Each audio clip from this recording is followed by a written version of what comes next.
Hey, what's up guys? Welcome back to the Science Kitchen. Now today we're going to travel to Morocco and we're going to make a tagine. We're going to leave out the meat.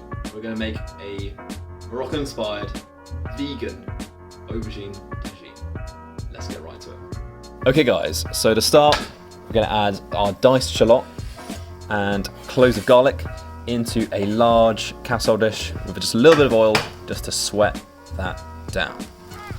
Next, move on to prepare your aubergines. So just going to top, tail, and slice into these nice, thick wedges.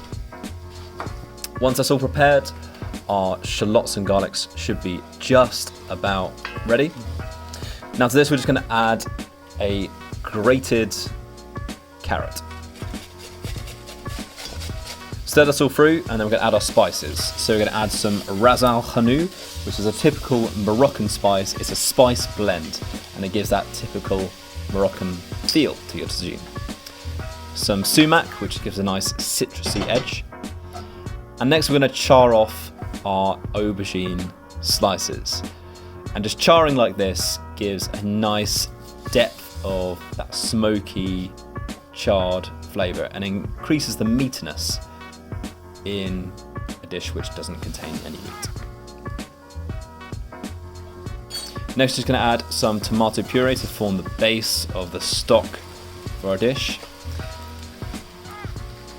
Into those mix, we're just going to add our aubergines and we're going to add some sliced bell peppers. Stir that all through. We're going to add a tin of chopped tomatoes, some vegetable stock, and a tablespoon of miso, so fermented soybean paste, which just gives that earthiness, depth and richness. Bake off for 30 minutes. Now we're going to add some dried apricots, some coriander, stir this all through. So here's our Moroccan aubergine tagine done. Just serving that with some pomegranate couscous, hummus, and some flatbreads. Thanks for watching this video guys, I hope that you've enjoyed it. If you have, please make sure to like and to share it. And to not miss that next video in the series, make sure to subscribe to the channel and hit the bell notification so you know when that next video